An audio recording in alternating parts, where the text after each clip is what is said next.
Conversaciones. Jorge Vice Rebagliati. Las humanidades.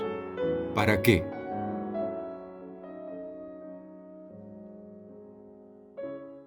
Identidad, o en plural mejor. Dos Perúes, República de Indios, República de Españoles, pensando en el virreinato, blancos e indios, como alguna política hace escasos meses refirió, Estado versus nación, nacionalidades, etnicidades. Hay una frase de una suerte de poema de Nicomedes Santa Cruz que dice no me den cholo que mande, ¿no? Y que dice algo así como cholo que mande, blanco sin plata, negro elegante. Algo así como esos tres constructos, no sé cuál es la palabra, étnicos ideales, que de repente en la realidad de manera pura no existen, son lo peor que puede existir, digamos, ¿no? ¿Cómo explicar el racismo en el Perú cotidiano, oral, verbal, espontáneo, en la calle, se da cotidianamente, siendo que, como reza esa otra frase popular, que no porque sea popular es mentira, que dice que el que no tiene de inga tiene de mandinga? ¿Cómo es posible cholear en el Perú siendo que el que no tiene de inga tiene de mandinga? Una palabra que me viene, si bien es un término psicológico, psicologista, es miedo. Pero ¿cómo se reproduce el miedo de ser motejado de un estamento o casta, siendo que no las hay, digamos, ¿no? De indio o cholo o negro o lo que fuera? ¿Cómo se puede explicar? Y siendo que hemos descubierto con la lectura que has hecho de paisajes peruanos que Ribagüero rescata la sierra, postula una suma de ideas no filosóficas nada más, sino políticas, ¿no? El ferrocarril, carreteras, modernidad, una minería distinta, etcétera, etcétera. ¿Cómo es posible que 100 años después, mucho más de 100 años después del viaje de Ribagüero y de tantos otros hechos históricos y sociales, en el Perú siga habiendo racismo? ¿Qué lectura le da? Sé que es complejo y no hay una última respuesta. Y yo no sé si sea la persona indicada para contestar esto, ¿no? Pero bueno, en primer lugar, veo demasiadas oposiciones binarias, ¿ya? Lo cual me remite inmediatamente a al estructuralismo y a estas concepciones duales para comprender la realidad, ¿no? Yo no sé, ahora creo también, pienso por ejemplo en mis alumnos, y veo que estas oposiciones no caben, ¿no? Es decir, veo gente, digamos, étnicamente muy andina, ¿no? Que tiene un refinamiento discursivo y que ingresa directamente al mundo intelectual occidental sin ningún problema, ¿ya? Veo sobre todo gente que tiene un manejo increíble de los aspectos,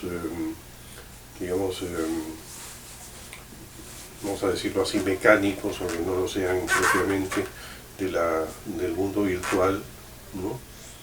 Que podrían estar en cualquier parte del mundo, ¿no? Ajá. Entonces, yo lo que veo es que desde el punto de vista de la vida diaria, muchas de estas oposiciones son oposiciones que no funcionan y que salen más bien en momentos políticos, en momentos Ajá. de odio, ¿no? El otro día estaba conversando con alguien, ¿no? Y decía, por ejemplo, que el racismo en la colonia, o el racismo en el virreinato era distinto de ahora. ¿Ya? Que ahora, por ejemplo, podrías tener un racismo, yo no me acuerdo si era étnico el de el del virreinato y político el actual, o político el actual, o étnico el actual y político el del virreinato. No me acuerdo, no me acuerdo bien de la distinción, pero que era distinto es distinto. Es decir, aquí podríamos darle la razón a Ribagüero pensando en que aquello que de alguna manera se mezclaba mejor en el mundo indígena, prehispánico y luego en el mundo hispánico no funcionó tan adecuadamente en la República. Y por otro lado, tú ves pues que las expresiones de odio racial son muchas veces proferidas por gente que en otro contexto sería estigmatizada racialmente, ¿no? Entonces, ¿qué significado tiene verdaderamente eso, ¿no? Yo francamente creo que hay muchas cosas que en el día a día son fenómenos que nos unen y no nos separan, ¿no? Pero evidentemente sí hay lo que tú dices, ¿no? Y creo que hay más ahora que cuando yo era joven, ¿no? ¿Ah, sí? Sí, sí, sí. Es decir, a mí no se me... yo no creo que ninguno de, bueno, mi familia hubiera proferido los insultos que ahora se profieren en la red. Me parece que la red ha potenciado toda una serie de discursos de odio que por supuesto es inadmisible, ¿no?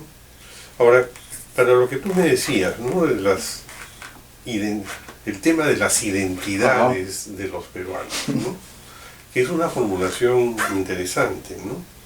Porque hay un plural, ¿no? Las identidades, y luego hay un nombre propio, ¿no? Aún en plural, pero es un nombre propio que indica una identidad común, ¿no? Aunque la tendencia actual vaya más a insistir en lo que nos separa, hay también una identidad de base, ¿no? Que se nota muchas veces cuando uno está afuera, no tanto cuando uno está dentro. Cuando uno viaja, no es porque se sienta más peruano porque añore la Inca Kola o el Sublime, sino porque te das cuenta de que hay efectivamente una identidad, ¿no? Yo me di cuenta incluso lingüísticamente, ¿no? Puesto que incluso tonalmente, había estado fuera varios meses y no había estado en contacto con peruanos hasta que llegó la oportunidad de regresar y en un avión oí, ¿no? Ya a muchos peruanos y me di cuenta de que efectivamente había una entonación que identificaba a todo el grupo, ¿no? Que es algo que tú no te das cuenta acá, porque tu entonación es supuestamente la normal, Sí, ¿no? sí, sí. La de los otros es la distinta, Sí. ¿no? Bueno, como te decía, hay una identidad de base que puede manifestarse en el fútbol o que puede manifestarse en la comida, pero también se manifiesta en otros aspectos, ¿no? Veo, por ejemplo, una identidad que puede ser una identidad notable, que es la identidad ayacuchana, por ejemplo. Veo difícil, por ejemplo, que un ayacuchano no aprecie a Vallejo porque era de Santiago de Chuco. ¿Ya? Es decir, a Vallejo lo consideramos peruano. ¿Ya? En su viaje de regreso al Perú, luego de haber visitado Bolivia, Ribagüero relata cómo se oían tocar en el barco que cruzaba el Titicaca sones norteños, sones del norte del Perú, en el sur, ¿no? Es decir, el paso de Bolivia al Perú. Y Fred Ronner, que estudia el mundo de la música popular, observa que en las jaranas limeñas de los años 20 había más presencia de música andina de la que se quisiera reconocer, ¿no? En el último conflicto con el Ecuador, los ayuares del lado peruano lucharon por el Perú. Es decir, no son más peruanos que ayuares en determinados momentos claves, porque una guerra es un momento clave donde tú tienes que decidir aquello que podía ser más o menos mezclado en otros lugares, en otros momentos, ¿no? Eres ayuar para tal cosa, ¿no? En la guerra. Es decir, ¿tú rescatarías el hecho de que las identidades son finalmente más circunstanciales y más epidérmicas y que no hay tanto dramatismo quizá en ello? Es que en determinados momentos yo creo que hay una identidad peruana y que se manifiesta, ¿no? ¿Qué es lo que dice Anderson, ¿no? Es decir, el hecho de que sí, al final una nación se entiende como una gran fraternidad, ¿no? Y todas estas identidades que podían ser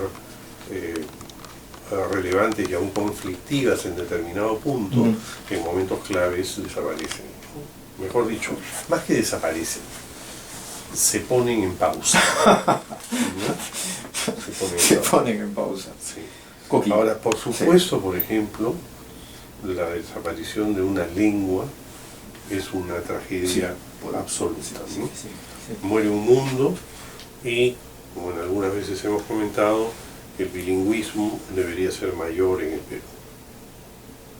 Pero hay una comunidad imaginaria llamada Perú, con la cual se identifican más o menos vagadamente los peruanos. Y como decía Renan, ¿no?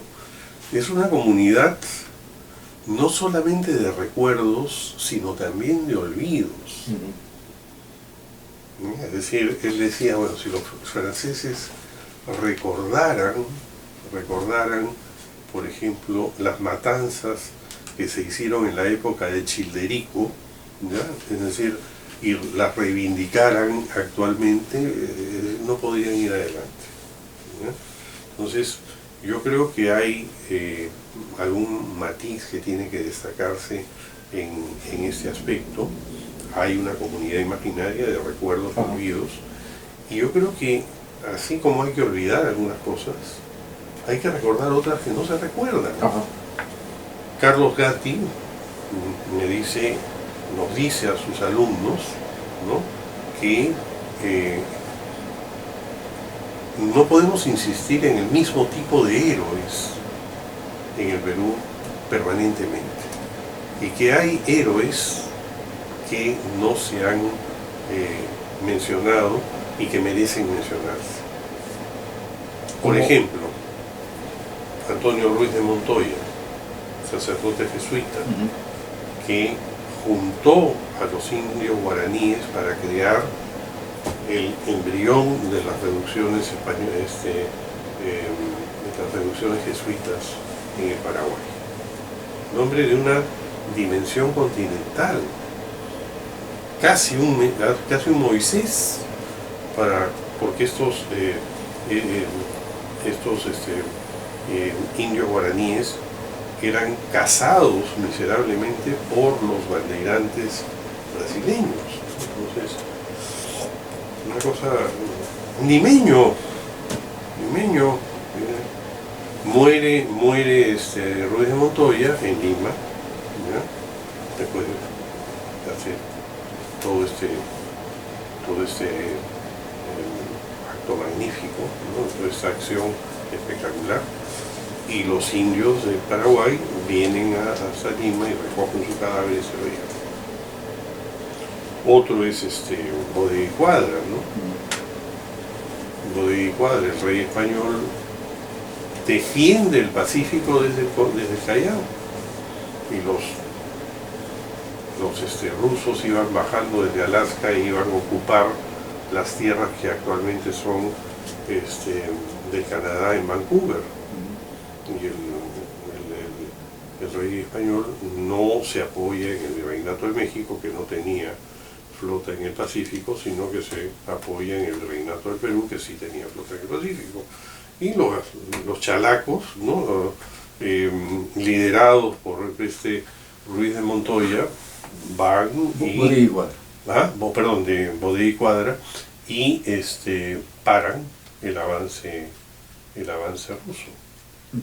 Y mientras tanto, es decir, circunstancialmente, descubren la bahía de San Francisco. Entonces, eso no se dice, no aparece, o aparece mal, ¿no? Los canadienses que saben la historia tienen siempre un barco que se llama Bodegui Quadra, pero piensan que Bodegui Quadra fue mexicano, ¿no? Y no, era limeño.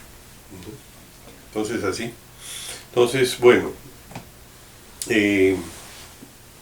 como te digo, tenemos también una coiné, una lengua común que es el castellano. Como te digo, debería haber más bilingüismo, pero también es cierto que hay una lengua común que es el castellano. Y por otro lado hay fusiones magníficas, ¿no? Como alguna vez hemos comentado, claro, ¿no? Mestizajes fabulosos. Piensa tú en el hibridismo de la comunidad Nikkei.